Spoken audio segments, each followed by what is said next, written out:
Hello दोस्तों, स्वागत है आप सबका आपके अपने YouTube चैनल एकलव्य एस्ट्रोलॉजी में। और दोस्तों, आज हम बात करेंगे नक्षत्रों के ऊपर कि नक्षत्रों में भी जब गोचर करते हैं ग्रह, तो वो जो एनर्जी है नक्षत्रों की, यानी कि जो उसका लाइफ स्टोरी है या उसका जो सिंबल है या जो उसके डीटी है, उसके अनुसार उनका एनर्जी एक फॉर्म जरूर लेता है आपकी कुंडली के अंदर। तो कुछ हिंट दूंगा और कुछ चर्चा करूंगा। जैसे कि बृहस्पति अभी भरणी नक्षत्र के अंदर गोचर कर रहे हैं और राहु अश्विनी नक्षत्र में है। देखिए, अगर आपकी जन्म कुंडली में मूला नक्षत्र में या मघा नक्षत्र में कोई प्लैनेट बैठा हुआ है, तो राहु का प्रभाव उस प्लैनेट पर अभी है। इसको कहते हैं कि जब कोई स्लो मूविंग प्लैनेट किसी एक नक्षत्र में जाता है, तो अपने त्रिकोण में बैठे हुए उसी सेम नक्षत्र लॉर्ड के किसी भी प्लैनेट को एक्टिवेट करेगा। यानी कि अगर आपका मूला या मघा में कोई प्लैनेट बैठा हुआ है, तो वो एक्टिव है। ठीक है, राहु अश्विनी नक्षत्र में गया तो राहु का प्रभाव उसके ऊपर है। राहु क्या है? फॉरेन एलिमेंट है, डिफरेंट कम्युनिटी है, सोशल मीडिया है, शेडो है, स्मोक है, इल्यूजन है। ठीक है, तो कहीं ना कहीं वो राहु उस प्लैनेट के साथ कुछ ना कुछ प्रभाव डाल रहा होगा। ठीक है, ये मैंने पहले भी कहा था। और जुपिटर भरणी नक्षत्र में गया, बृहस्पति भरणी नक्षत्र में गोचर कर रहा है, तो बृहस्पति अपने जो पूर्वा फाल्गुनी और पूर्वाषाढ़ा में बैठे हुए प्लैनेट हैं उनको भी एक्टिवेट करेगा, उनके कारक तत्वों को, उनके हाउस लॉर्डशिप को भी एक्टिवेट करेगा। अब बहुत सारे लोग ये कहते हैं कि अजी हमारे तो इवेंट नहीं होते, लाइफ में रोज इवेंट हो रहे हैं। This is the dynamic part of the astrology की कॉस्मिक जो एनर्जी है वो कैसे बदल रही है समय के साथ, या कॉस्मोस क्या क्या एनर्जी बदल रही है समय के साथ। क्योंकि काल दो चीजों से बना है, वो है समय और ऊर्जा। अगर समय रुक जाएगा ना, यानी हैपनिंग ऑफ इवेंट रुक जाएगा कि हमारे तो कुछ नहीं हो रहा जी, आपकी लाइफ रुक जाएगी। जैसे मैं हाथ हिला रहा हूँ तो स्थिर हो जाएंगी चीजें, तो स्थिर नहीं है हमारी लाइफ। पृथ्वी स्थिर नहीं है, ब्रह्मांड स्थिर नहीं है, डायनेमिक है, मूव कर रहा है। इसीलिए आप जो रेमेडीज कर रहे होते हैं कि मैं सैटर्न सेकंड हाउस में, तो मैं फूड खाना बांट दूं, ऐसा कर दूं, जरूरी नहीं है कि वो उस वजह से प्रॉब्लम आ रहा हो सकता है वो डायनेमिक प्लान मूवमेंट यानी कि दशा और गोचर की वजह से कुछ प्रॉब्लम आ रहा हो और आप दान कुछ और ही कर रहे हैं। ठीक है, तो dynamic movement of the planet is transit और दशा। ठीक है, तो अब जैसे ग्रहों की एनर्जी और कारक तत्वों के हिसाब से चीजें मैनिफेस्ट होती रहती हैं। ऐसा नहीं होता कि कोई चीज हो रही है। जैसे अगर मैं आपको एक चीज बताऊं, राहु एक फॉरेन एलिमेंट है, आर्टिफिशियल चीजों को रिप्रेजेंट करता है, मॉडर्न टेक्नोलॉजी को रिप्रेजेंट करता है। अश्विनी नक्षत्र के अगर आप देखेंगे जो डीटी है वो अश्विनी कुमार है। ब्रीदिंग से उनका संबंध है, नाक से उनका संबंध है। ठीक है, ऑक्सीजन यानी कि प्राण से उनका संबंध है। और अश्विनी नक्षत्र बहुत ही चंचल और अस्थिर नक्षत्र है, मूवमेंट में है, स्थिरता नहीं है। घोड़ा यहाँ का सिंबल है। अगर आप ये देखेंगे कि जो इनका जो एनिमल सिंबल भी है वो एक हॉर्स ही है, तो हॉर्स पावर को भी रिप्रेजेंट करता है अश्विनी नक्षत्र। अब अश्विनी नक्षत्र जो डीटी है अश्विनी नक्षत्र की, वो अश्विनी कुमार है, उनके पास कायाकल्प की विद्या है, यानी कि किसी की बॉडी में ट्रांसफॉर्मेशन लाना। जैसे वो आप किसी ऋषि की पत्नी को कहते हैं कि इस टेस्ट में अगर आप पास हो जाते हैं तो हम आपके ऋषि जो बहुत बूढ़े हैं उनको यंग कर देंगे, और उन्होंने किया भी। विद्याएं हैं वो, और कुछ नहीं है। मॉडर्न मेडिकल साइंस की वो विद्या है, जैसे प्लास्टिक सर्जरी। जुपिटर राहु अपने आप में प्लास्टिक सर्जरी का योग है। सबके चार्ट में नहीं होगा, लेकिन जो प्लास्टिक सर्जरी को आता है उनके चार्ट उठा के देख लीजिएगा। माइकल जैक्सन का chart, Jupiter Rahu in Libra, dispositor in the second house. आपको मालूम है कि उस व्यक्ति ने कितना प्लास्टिक सर्जरी करवाया। तो अभी भी प्लास्टिक सर्जरी करवाना, बहुत सारी चीजों में आर्टिफिशियली कुछ बॉडी के अंदर ला देना, जुपिटर राहु देता है। और राहु तो अश्विनी नक्षत्र में भी जा रहा है, तो अश्विनी नक्षत्र में जैसे किसी का सेकंड हाउस में जाए तो मेकअप करना या दांतों में कुछ लगा देना। ठीक है, कायाकल्प हो रहा है, लेकिन आर्टिफिशियल तरीके से कुछ हो गया। समझे आप मेरी बात को? तो ये अश्विनी नक्षत्र के अंदर क्या है? कायाकल्प है। जैसे राहु अश्विनी नक्षत्र में लगन में जा रहा हो, तो अपनी बॉडी के ऊपर ध्यान देना, प्राणों के ऊपर ध्यान देना, ब्रीदिंग एक्सरसाइज करना, ब्रीदिंग से रिलेटेड इश्यूज आ जाना, नाक से रिलेटेड इश्यूज आ जाना, यानी कि अपनी बॉडी को कायाकल्प करना। ठीक है, और जहां पर भी आपका अश्विनी नक्षत्र में राहु जा रहा है अपने चार्ट के अंदर आप देखिए, वहां पे मूवमेंट है, वहां पे अस्थिरता है, वहां पे बदलाव चाहते हैं आप। ठीक है, वहां पे आप बदलाव चाहते हैं। जैसे सेकंड हाउस में जा रहा है तो वहां पे कुछ फूड हैबिट को बदलाव कर रहा है। ठीक है, क्योंकि यहाँ पे आपको कुछ ब्रीदिंग से रिलेटेड चीजें सीखनी है, बहुत सारी चीजें सीखनी है, नियम सीखने हैं, क्योंकि बृहस्पति क्या है? भरणी नक्षत्र में जा रहा है। भरणी नक्षत्र के बृहस्पति को मैं अभी बताऊंगा। राहु चौथे भाव में जा रहा है, तो नई गाड़ी खरीदना या घर चेंज कर लेना। कि घर में मन नहीं लगना, अस्थिरता है। ठीक है। 12वें भाव में है तो फॉरेन जाना या एक्सपेंडिचर बढ़ जाना और मेडिटेटिव स्टेट में चले जाना, ध्यान लगाना, ये सारी चीजें यहाँ पे हो रही होंगी। 10वें भाव में है तो कुछ ना कुछ अगर प्लैनेट कोई बैठा हुआ है अश्विनी नक्षत्र में तो वो एक्टिव है अभी, तो वहां वहां पे चीजें ला देगा। अगर आपकी जन्म कुंडली में शुक्र बैठा हुआ है, जैसे फॉर एग्जाम्पल एक चार्ट बताता हूँ आपको, अश्विनी नक्षत्र ना आ, बच्चों के उससे जुड़ा हुआ है, प्रेगनेंसी से भी जुड़ा हुआ है। ठीक है। तो यूट्रस देखो, भरणी और अश्विनी नक्षत्र एक जन्म, बच्चे का एक सोल का एंटर होना बॉडी के अंदर, ठीक है, गर्भ में, और यूट्रस से फीमेल रिप्रोडक्टिव ऑर्गन से जुड़ी हुई चीजें, और बच्चे का उस पानी में रहना, क्योंकि वो जो वाटर बैग होता है, ये दोनों अश्विनी और भरणी नक्षत्र के अंदर आते हैं, तो यहाँ पे बच्चा उल्टा रहता है। तो वहां पे अभी आप देखें कि बहुत सारे लोगों की ये हो रही होगी सर्जरी, या कुछ यूट्रस से related issues, gynaec issues, uterus movable.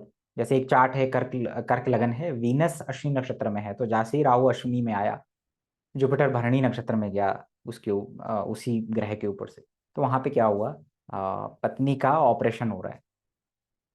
ठीक है।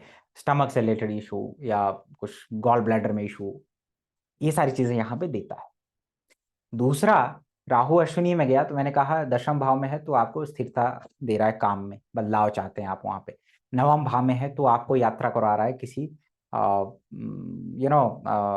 धार्मिक स्थल की, स्पेशली जो जिसका सिर कटा हुआ है, जैसे खाटू श्याम, खाटू श्याम, या कुछ कैसी ऐसी ऐसी जगहों पे जहाँ पे हेडलेस डीटीज हैं। ठीक है। राहु अश्विनी में 9th हाउस में जा रहा है तो, या राहु 9th हाउस में अश्विनी में जा रहा है तो उस एरिया में कुछ हीलिंग की आवश्यकता पड़ रही है आपको जीवन में, वहां पे चीजें आप कुछ बदलाव करना चाह रहे हैं, ठीक है, मूवमेंट करना चाह रहे हैं, ये सारी चीजें यहाँ पे हो सकती है। टूर एंड ट्रैवल, जैसे बहुत सारे लोग टूर एंड ट्रैवल का काम करते हैं, जैसे फॉर एग्जाम्पल एक व्यक्ति का वीनस 3rd हाउस में है अश्विनी नक्षत्र में, तो राहु अश्विनी में आया तो वो टूर एंड ट्रैवल का काम कर रहा है, यानी वो ट्रैवल हो रहा है, उसका शॉर्ट ट्रैवल बहुत ज्यादा हो रहा है। ये सारी चीजें इस तरीके से मैनिफेस्ट होती हैं। घड़ी खरीद लेना, मतलब अपने, एक तो जहां पर भी राहु अश्विनी में जा रहा है वहां पे प्राण वायु की कमी कर सकता है, ब्रीदिंग से रिलेटेड दिक्कतें क्रिएट कर सकता है आपको। ठीक है। और वहां पे आप मूवमेंट में है या कुछ नई चीजें सीख रहे हैं, ट्रैवल में है, और अस्थिरता है वहां पे। दूसरी, राहु अश्विनी में गया तो मेडिकल साइंस के लिए बहुत अच्छा है, कुछ नई डिस्कवरी हीलिंग से रिलेटेड चीज़ों के लिए वो हो सकती है। ठीक है। या बहुत सारे लोग मेडिसन या हीलिंग आयुर्वेद की तरफ अट्रैक्ट हो रखे हों कि ये कैसे हील होता है, कैसी चीज़ें ठीक होती हैं बॉडी में। ठीक। तो ये राहु अश्विनी नक्षत्र के अंदर है, तो ये सारी चीज़ें यहाँ पे हो रही होंगी। ठीक।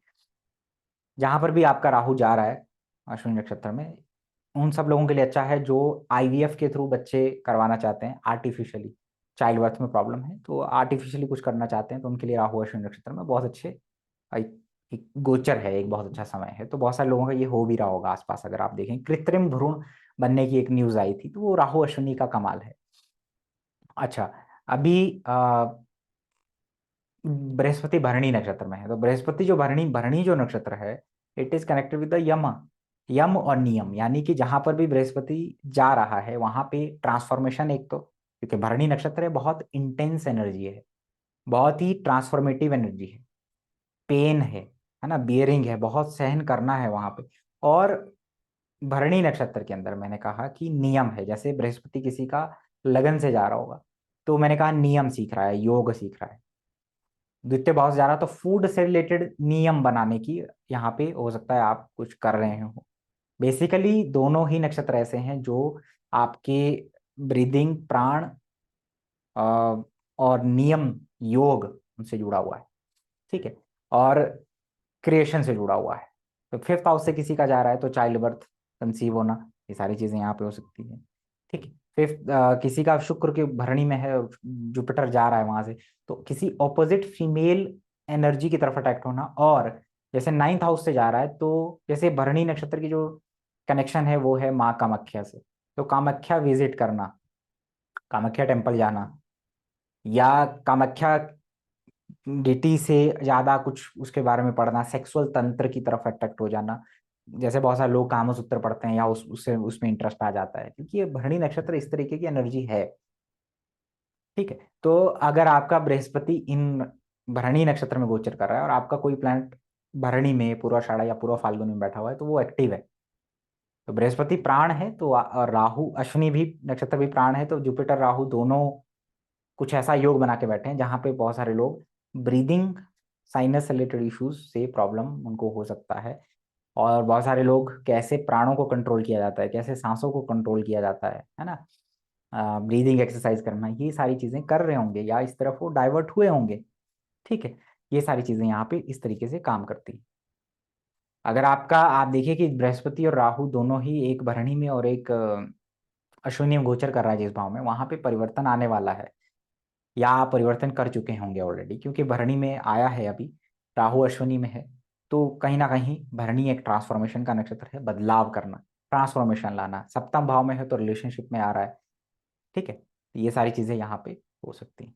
तो आप मेनली ये वीडियो उन लोगों के लिए है जो ये देखते हैं कि एक्टिवेशन ऑफ नक्षत्र कैसे हो रहा है। आप देखिए कि अगर मून आपका भरणी नक्षत्र में है तो मदर और वाइफ के बीच में कुछ दिक्कतें होना, जिसकी वजह से आपको इश्यूज आ सकते हैं, एक्सट्रीम लेवल पे खर्चा बढ़ जाना, और यूट्रस फाइब्रॉइड से रिलेटेड इशू मदर या वाइफ को आ सकते हैं, या बहन है तो उनको आ सकते हैं।